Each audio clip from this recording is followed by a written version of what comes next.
All right. Today is a history lesson. We're going to talk about, we're going to talk about plagues, really. Uh, Christianity has a history in how we react and how we deal with plagues. And this goes back to the very beginning. So, in very early Christianity, in the 160s, 170s AD, after Jesus died, there was a plague that swept through the Roman Empire. And it was likely smallpox, although nobody really knows exactly what it was. But it was very extreme.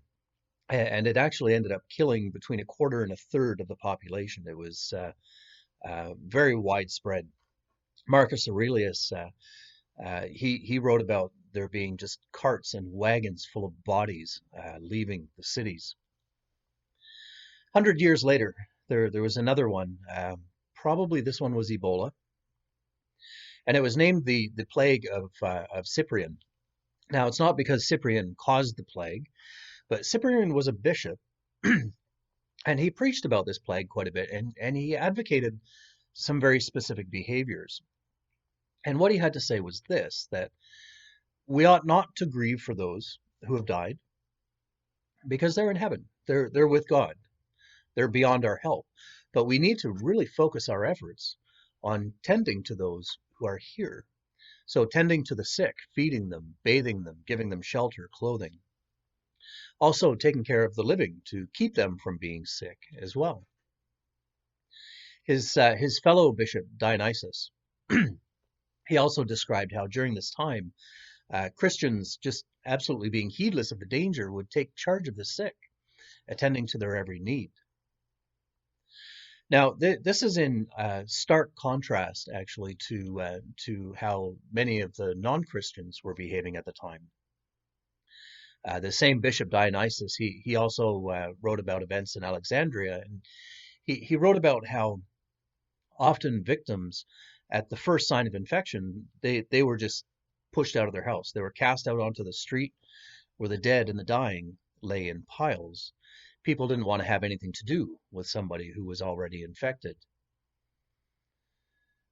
So that the Christians had a quite different view, and they actually had quite a strong effect.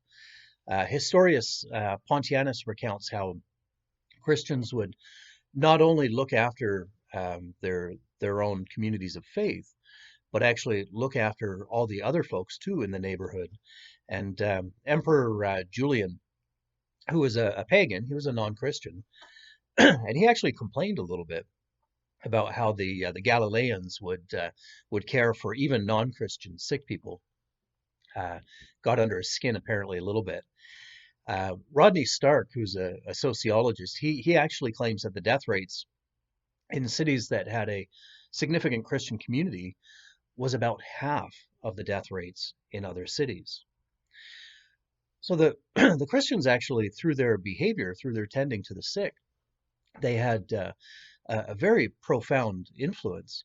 And actually, through these plagues, they found that the Christian communities grew remarkably, because people would watch and say, "Well, what is it about these folks that they're caring for other people in the midst of all this chaos? They're loving other people." So what is going on here? What would make Christians different from the rest of the world? What sets us apart? Well, I think there are a number of factors at play here, and one of them certainly is a worldview.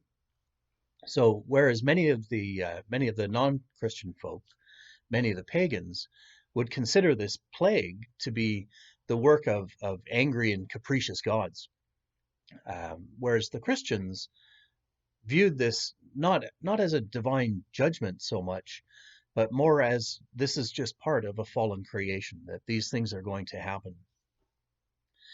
And then we combine that with the Christian view that death is not the end.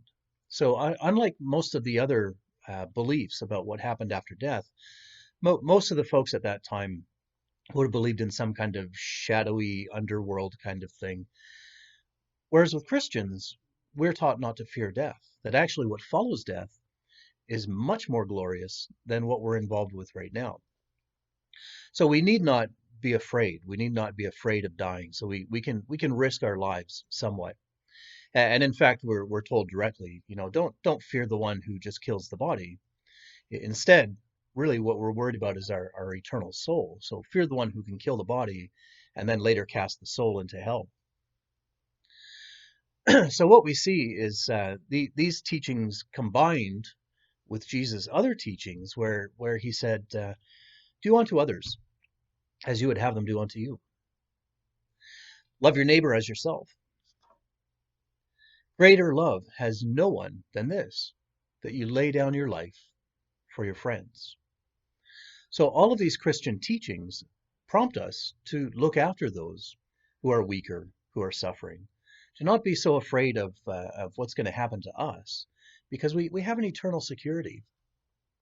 And I'm quite pleased to say that I've been seeing this in action within our own congregation. So as I speak to people, I see that the folks in the congregation that I'm hearing from and hearing about are busy feeding people. They're taking meals to people. They're doing grocery shopping for people. Lots of phone calls, lots of visits. There are other folks that I know, people that kind of live around me. They're not part of that kind of community, and they really are alone through this. So it's interesting how just even on a very basic level of just checking in with one another and making sure that we're all right, we're actually doing an incredible amount of good. We're doing a lot of support, and that extends through organizations like Church Out Serving and stuff. They're not just serving Christians; they're serving everybody that they're able to. And so now I come to the main point of the message, and that's this: there is a great need right now within our community. There's actually quite a few, but I'm just going to single out one: Anson Place in Hagersville. Now we know that they're a center right now, that's experiencing outbreak. They're having a lot of problems. There are residents who are ill, who are dying. There are staff who are also ill and who are off. Now, because of this, they're having actually a really hard time trying to keep up, trying to take care of people, because of course, with every new staff member that gets the infection, they have to then be in isolation. They can't come to work anymore. So I actually had a conference call this morning with the director out at Anson Place and with the medical officer of health of Norfolk, and they've put out a call, and specifically to the Christian community, to say we really need help, and what they need are able-bodied people who will come in. Now, this isn't just volunteer. This is actually, they will be paid positions, but they need people to help take care of the sick and those who are not sick yet. So certainly anybody with any kind of PSW or nursing background is more than welcome. But at this point, they really want just anybody who's got a compassionate heart and can help folks just get dressed, help them with their meals, and just all those basic things that they need help with. And so I put this out to you, that there's been a call issued to the Christian community, specifically because we have a history of helping out in these kinds of times. Now, if you'd like to apply, you can certainly contact Anson Place directly. You can contact me, and I can put you in touch with Lisa. Lisa Roth is the one who we were speaking with this morning. You don't need experience. You need to be willing. You need to be compassionate. You will need to also be willing to live in isolation, though, because this is a known outbreak place. You'll be going to work and you'll be coming home, and not mixing or socializing with anybody else aside from that. So it's a dire need. It's also an opportunity. And so I put this out to you. I hope that you would prayerfully consider ways in which you can help. May God bless you as we work together through this difficult time.